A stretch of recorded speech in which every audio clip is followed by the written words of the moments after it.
جس کے لیے دعا ہے ان کے اندر ہم دعا فرمائیں اور ان کی قوم کو مصطفیٰ کی نور کی تجلی سے معمول فرمائیں۔ اللہ سید صاحب آنے والے ہیں، میں چند منٹ گفتگو سلامت حاصل کر رہا ہوں۔ کچھ اشعار اعلیٰ حضرت ابن البرکت میں پڑھ رہا ہوں، اس کے بعد تم مجھے گفتگو۔ اعلیٰ حضرت ابن البرکت فرماتے ہیں عرش یک دم ہے چرخ میں آسمان ہے، عرش یک دم ہے چرخ میں آسمان ہے، جاگے تو آپ اب کدھر ہائے تیرا مقام ہے۔ سبحان اللہ۔ یہ معلوم ہے کہ اللہ کے سے علماء نے یہ مختلف پڑھنے کی عادت ہے، یہ ضروری اردو ہوتی ہے، لیکن میں فیض حاصل کرنے کی غرض سے میں اشعار پڑھ رہا ہوں۔ یہ عرش یک دم ہے چرخ میں آسمان ہے، جاگے تو آپ اب کدھر ہائے تیرا مقام ہے۔ عرش کے تازہ چھیڑ چھاڑ فرش پہ طوفان واہ، عرش کے تازہ چھیڑ چھاڑ فرش پہ طوفان بھول دھام، کان جدھر لگائیے تیری داستان ہے، کان جدھر لگائیے تیری داستان ہے۔ خوف نہ رکھ رضا ذرا تو ہے عبد مصطفیٰ، خوف نہ رکھ رضا ذرا تو ہے عبد مصطفیٰ، تیرے لیے امان ہے تیرے لیے امان ہے۔ میں اس شعر کی پورا تشریح کروں۔ اعلیٰ حضرت ابن البرکت کہتے خوف نہ رکھو رضا، ڈرو مت رضا، غم مت کھاؤ رضا، اس لیے نہیں کہ تم بڑے ہو، اس لیے نہیں کہ تم علم والے ہو، اس لیے نہیں کہ تم تقوی والے ہو، اس لیے نہیں کہ تم منصب والے ہو، اس لیے نہیں کہ تم شہرت والے ہو، اس لیے نہیں کہ تم قوت و طاقت والے ہو۔ اعلیٰ حضرت کی نظر میں شہرت کچھ نہیں، فضل کچھ نہیں، تقویٰ کچھ نہیں۔ اعلیٰ حضرت کی نظر میں اعلیٰ حضرت فرماتے ہیں ڈرنا مت کیونکہ تم محمد کے غلام ہو، جو محمد کا غلام ہے اور دنیا آخرت میں کامیاب ہے۔ سبحان اللہ، اللہ اکبر، یا رسول اللہ، زندہ آباد، اللہ اکبر، یا رسول اللہ۔ اور میں آپ کو بتا دوں عبد کے معنی بندہ بھی ہوتا ہے، لیکن جب اللہ کی طرف منسوب ہوگا تب عبد کے معنی بندہ ہوگا، جیسے عبداللہ اللہ کا بندہ، بے شک بے لیکن شک، یہی عبد جب مصطفیٰ کی طرف منسوب ہوگا تو اس کے معنی غلام ہوگا۔ بے شک بے شک۔ حضرت کو غلامی مصطفیٰ پہ ناز ہے، اور میں بھی کہتا ہوں کہ ناز تم کسی چیز پہ مت کرنا، لیکن غلامی مصطفیٰ پہ ناز کرنا، گھمنڈ کرنا، فخر کرنا سب جائز ہے، کیونکہ ہم مصطفیٰ کے غلام ہیں۔ یہ سب سے بڑا اللہ کا کرم ہے۔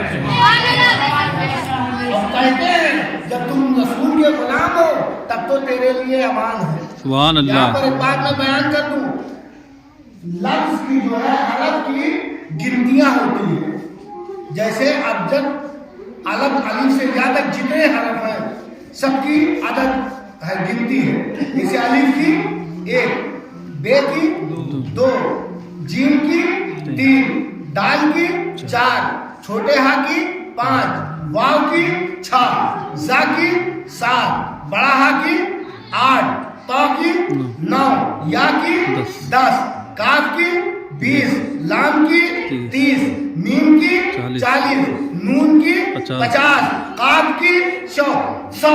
اسی طرح سے الف سے یا تک جتنے حرف ہیں سب کی گنتیاں ہیں، لیکن جب میں اس پر غور کیا کہ تیرے لیے امان ہے، خوف نہ رکھ رضا، تو غلام مصطفیٰ ہے، تیرے لیے امان ہے، الف کی 1، میم کی 40، الف کی 1، 2 مرتبہ الف ہے، تو کیا ہوا امان میں؟ الف کا 1، میم کا 40، الف کا 1 42 اور نون کا 50، 42 50 92، اور محمد کی عدد 92، امان کی عدد 92، محمد کی عدد 92۔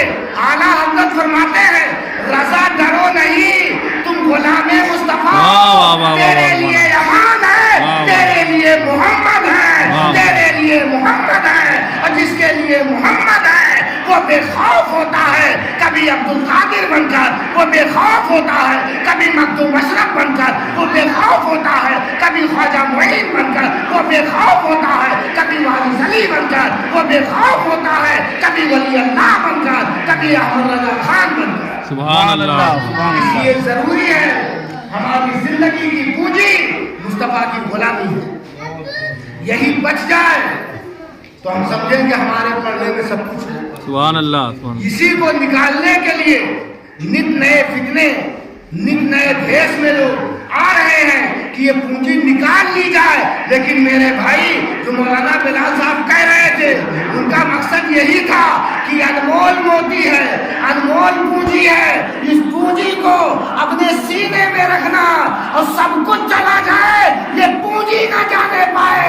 سب سے بڑی پونجی ہماری اور تمہاری مصطفیٰ کا پیار ہے، مصطفیٰ کی محبت۔ سبحان اللہ۔ اگر اس کو ہم بچا لے گئے تو ہم کامیاب ہیں۔ قرآن پاک کی آیت جو میں نے پڑھی ہے اس پر بہت دیر نہیں، مختصر میں گفتگو کرتا ہوں، حیدر آ جائے میں گفتگو بند کر دوں گا۔ اب بہت دیر لگے گا تو میں اتنا دیر تو بول بھی نہیں پاتا، تھوڑی دیر میں بیان کر دوں۔ آیت جو ہے 15واں پارہ ہی سے شروع ہوتا ہے۔ بے شک۔ اگر یہ جو الگ الگ پارہ ہوتا ہے اس کے دفتی پہ بھی آپ دیکھو تو لکھا ہوتا ہے سبحان الذی، 15واں پارہ کا نام ہی یہی رکھ دیا گیا سبحان الذی۔ اور سبحان کے معنی کیا ہوتے ہیں؟ موسیٰ بیٹھے ہم لوگ بیٹھے ہیں، سبحان کے معنی پاک، سبحان کے معنی جب میں سبحان پڑھا تو میں سمجھ گیا کہ سبحان کے بعد کوئی امپورٹنٹ چیز آنے والی ہے، کوئی بہت اہم چیز آنے والی ہے۔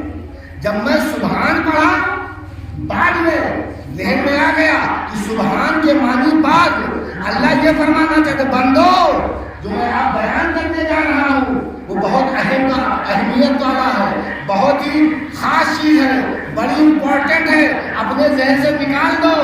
اللہ اپنا تعارف کروا رہا ہے، اللہ وہ ہے جو پاک ہے، مطلب یہ کہ جتنی کمال و خوبی کی چیزیں ہیں سب اس میں موجود ہیں۔ جس کو عیب اور نقص سمجھو اس سے وہ بری ہے، عیب اور نقص سے اللہ بری ہے، کمال و خوبی کا جامع ہے۔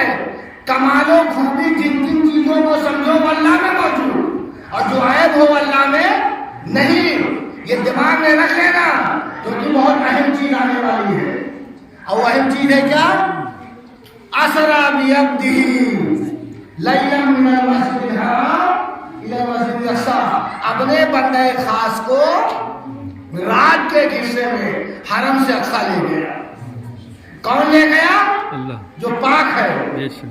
میں سوچا، میں نے کہا میرے معبود جب تو اپنی احدیت کا بیان کر رہا تھا تب سبحان کہہ دیا ہوتا، اور کسی بات پہ سبحان کہہ دیتا، یہ تو صرف نبی کی سیر کی بات ہے، نبی کو آنے جانے کی بات ہے۔ یہاں سبحان تو اللہ رب العزت اسی لیے فرمایا تاکہ بندو جان جاؤ نبی کی سیر اتنی امپورٹنٹ ہے کہ اس سیر کو کرانے والا اللہ ہے جو بے عیب ہے۔ اب کوئی کہے کہ رات کے ایک حصے میں محمد حرم سے اقصی گئے کیسے؟ کہا اللہ لے گیا ہے، نبی خود نہیں گئے۔ جو معراج نبی پہ اعتراض کرتا ہے وہ در حقیقت اللہ کی ذات پر اعتراض کرتا ہے۔ اللہ جیسے لے گیا آقا ویسے ہی گئے، اور اس کا جو انکار کرے وہ اسلام سے باہر۔ اور اس کے بعد حدیث میں آیا ہے ثم عرج بنا بالسماء، پھر میں آسمان کی طرف گیا، اور آسمان پہ جب گئے تو سدرا کے بھی آگے گئے۔ وہاں پر ایک بات میں غور کر رہا تھا کہ جب پہلے آسمان پہ پہنچے تو جبریل نے دروازہ کھٹکھٹایا تو اندر سے آواز آئی کون؟ تو انہوں نے کہا میں جبریل۔ تو کہا اکیلے ہو؟ کہا نہیں میرے ساتھ محمد ہے صلی اللہ علیہ وسلم۔ یہاں پر ایک بات یہ بھی غور کر لو کہ مسجد اقصی میں سب موجود تھے، جتنے نبی تھے وہ موجود تھے، میرے آقا موجود تھے، اذان دینے والے جبریل، نماز پڑھانے والے مصطفیٰ، اور نماز پڑھنے والے کم و بیش 1,24,000 انبیاء۔ قسم خدا کی نہ ایسی نماز دیکھی گئی، نہ ایسا امام دیکھا گیا، نہ ایسا مؤذن دیکھا گیا، نہ ایسی مسجد دیکھی گئی۔ ایسی نماز نہ ہوئی ہے اور نہ ہوگی جیسی نماز اقصی میں نبی نے پڑھائی ہے، جس کا مؤذن جبریل اور جس کے مقتدی انبیاء۔ سبحان اللہ سبحان اللہ۔ یہی تو کہہ رہے تھے محدث کے چوچا، وہ اگلے زمانے کے سارے ائمہ پے ابتدا جماعت وقت اسرا، انہیں دیکھ کر یوں لگاتے تھے نعرہ، امام آ رہے ہیں، امام آ رہے ہیں۔ واہ واہ واہ۔ سب وہاں موجود تھے، لیکن جب آسمان پہ پہنچے دروازہ کھلا تو آدم وہاں ملے، سبحان اللہ۔ سیس وہاں، موسیٰ عیسیٰ وہاں ملے، حضرت ابراہیم ملے، نبی کچھ وہاں ملے آسمانوں پر۔ بے شک۔ اور یہاں جبریل نے جب کھٹکھٹایا دروازہ تو اندر سے آواز آئی، کون؟ کہ ہم جبریل کا۔ ساتھ میں کون ہے؟ آقا کا نام لیا۔ میں سوچ میں پڑ گیا کہ جبریل تو سدرہ پہ برابر آتے جاتے تھے، سدرہ ہی پہ تو رہتے تھے، یہ تو ہمیں آپ کو معلوم ہی ہے۔ حضرت جبریل سدرہ پہ رہتے تھے اور برابر آتے جاتے تھے، تو جب برابر آتے جاتے تو مان لو دروازہ کھٹکھٹایا بھی، بول دیتے جبریل، دروازہ کھل جاتا، چونکہ برابر آتے جاتے ہیں۔ لیکن اس پر نہیں، اندر سے فرشتے نے کہا تمہارے ساتھ کون ہے؟ تم تو جبریل ہو، تمہارے ساتھ کون؟ کہا محمد۔ میں یہاں پہ رک کے معاملہ صاحب سوچنے لگا کہ اگر جبریل ادھر سے آتے جاتے تھے تو پوچھا جاتا ہی نا کہ تمہارے ساتھ کون ہو، دروازہ کھول دیا جاتا۔ اس کا مطلب آسمان پر جانے کے لیے خدا نے دو روٹ بنائے تھے، ایک عام روٹ تھا جس سے جبریل جاتے تھے، ایک خاص روٹ تھا جو بنا کے بند کر دیا گیا تھا، وہ صرف محمد کے لیے تھا۔ جب میرا نبی آئے گا تب دروازہ کھولا جائے گا۔ وہ روٹ خاص تھا محمد عربی کے لیے، رسول کائنات کے لیے۔ سبحان اللہ۔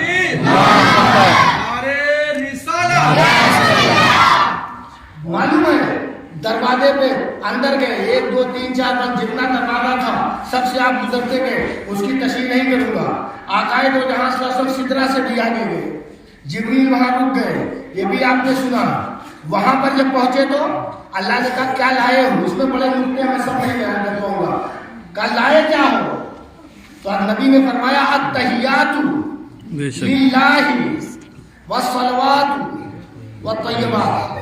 اگر میں غلط پڑھوں تو آپ ٹوک سکتے ہو، یہ التحیات ہی تو ہے، التحیات للہ والصلوات والطیبات۔ اللہ نے فرمایا کیا لائے؟ کہا تحیت لایا، صلوات لایا، طیبات لایا۔ تو اللہ نے فرمایا السلام علیک ایھا النبی، سبحان اللہ۔ یا نبی سلام علیکہ، یا نبی سلام علیکہ۔ تحیت، صلاۃ، طیبات نبی نے پیش کیا، یہ نبی کی بولی، اور سلام کس نے پیش کیا؟ اللہ نے۔ تو سلام نبی پر اللہ نے بھیجا۔ اب بھی نہیں سمجھے؟ السلام علیکہ ایھا النبی، اس کا عربی میں آسان ترجمہ کرو تو یا نبی سلام علیکہ۔